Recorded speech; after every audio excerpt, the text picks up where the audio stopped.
व्यक्ति ठंड से मरने वाला था, लेकिन उसने कोट पहनने के बजाय अपनी पैंट भी उतार दी और अपनी अंडरवियर भी उतार दी। फिर वह आदमी नंगा होकर बर्फ में बैठ गया। ठंड के कारण वह अपनी हथेलियों में हवा भरता रहा, लेकिन गर्म हवा इतनी कम थी कि वह जल्दी ही ठंड से कांपने लगा। लेकिन फिर भी उस आदमी ने अपने कपड़े पहनने का इरादा नहीं किया। उसने अपने हाथ में कसकर पकड़े गए प्लास्टिक बैग को देखा और एक दर्दनाक फैसला किया। उसने कांपते हुए थैले में भरा सारा कीमती आटा बाहर निकाल दिया और फिर थैले में बर्फ भरकर उसे अपनी बाहों में रख लिया, जैसे कि वह कोई खजाना हो, और उम्मीद किया कि वह 2 घंटे में पिघला हुआ ताजा पानी पी सकेगा। हालांकि शाम तक बर्फ पिघली नहीं थी और इससे भी बुरी बात यह थी कि कोई भी गीला कपड़ा सूखा नहीं था। वह आदमी बहुत क्रोधित था और समझ नहीं पा रहा था कि वह इतना बदकिस्मत क्यों है। स्केटिंग करते समय वह न केवल रास्ता भटक गया बल्कि बर्फीली झील में भी गिर गया था। तभी उसे अचानक कुछ दिखाई देने लगा। अगले ही पल वह हैरान रह गया। उसने देखा कि एक घर जो बहुत गर्म लग रहा था अचानक कुछ ही दूरी पर पहाड़ पर दिखाई दिया। 2 दिन बर्फीले पहाड़ों में फंसे रहने के बाद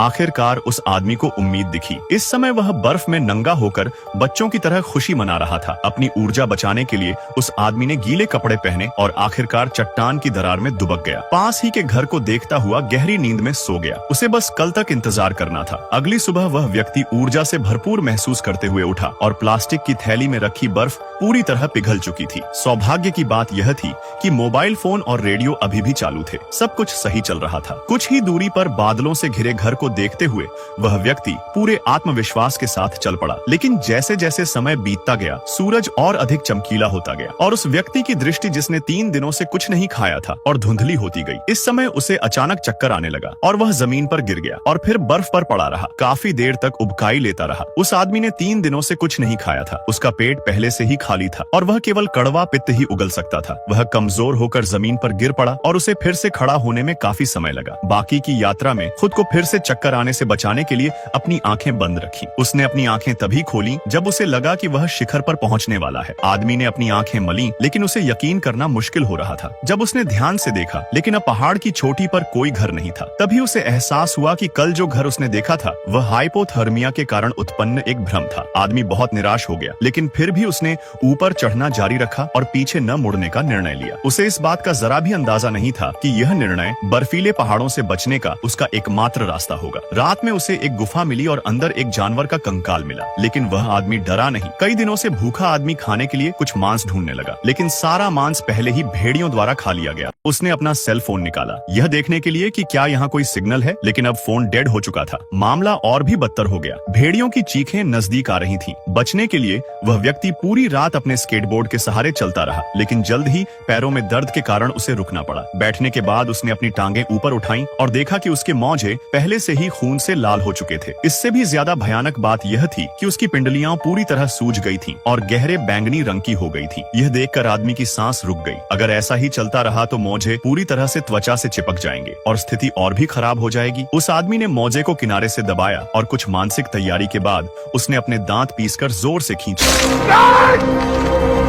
लेकिन बुने हुए मौजे बर्फ की तरह स्थिर थे। आदमी चिल्लाया और दर्द तुरंत उसकी पिंडली से पूरे शरीर में फैल गया। 20 वर्ष की आयु वाला यह युवक बच्चों की तरह रोया। शांत होने के बाद उसने सावधानी से अपने मौजों पर चिपके मांस के टुकड़े को निकाला और फिर धीरे से अपने मुंह में डाल लिया, क्योंकि वह कई दिनों से भूख से मर रहा था। जब उसने उसे काटा तो उसे मानसिक और शारीरिक दोनों तरह से बहुत तकलीफ हुई। उस आदमी ने उसे खाया नहीं, लेकिन उसने उसे अपनी जेब में रख लिया और जब वह वाकई में भूख से मरता तो वह उसे निकाल कर खा लेता। 5 दिनों तक लापता रहने के बाद आखिरकार उसकी पत्नी ने उसका पता लगाने के लिए बचाव दल को सूचित किया। फिर उन्होंने उस व्यक्ति की तलाश के लिए एक हेलीकॉप्टर भेजा। तभी बर्फ से ढके विशाल पहाड़ होने के बावजूद उस व्यक्ति को एक हेलीकॉप्टर की आवाज सुनाई दी और वह मदद के लिए जी जान लगाकर चिल्लाया। वह उस समय घने जंगल में था, इसलिए कोई फायदा नहीं हुआ। यह देखकर कि बचाव विमान जाने वाला था, वह आदमी पूरी ताकत के साथ उछल पड़ा और वास्तव में विमान के उड़ने से पहले जंगल से बाहर निकलने की हिम्मत की, लेकिन तब तक बहुत देर हो चुकी थी। बचाव कर्मी सीधे सामने की ओर देख रहे थे और किसी को भी उम्मीद नहीं थी कि वह आदमी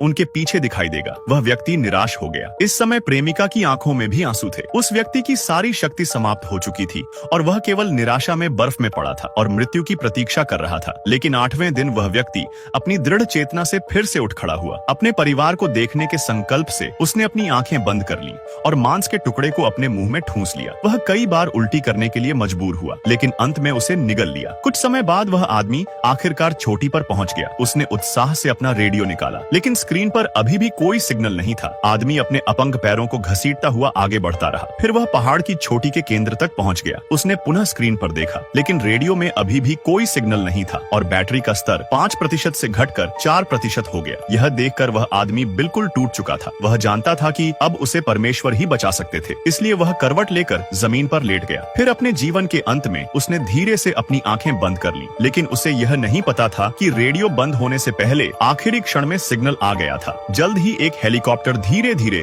उस आदमी के ऊपर आता दिखाई दिया। 8 दिनों तक बर्फीले पहाड़ों में फंसे रहने के बाद आखिरकार उस व्यक्ति को बचा लिया गया। फिर कई वर्षों बाद वह बेसबॉल कोच बन गया। यह कहानी आपको कैसी लगी?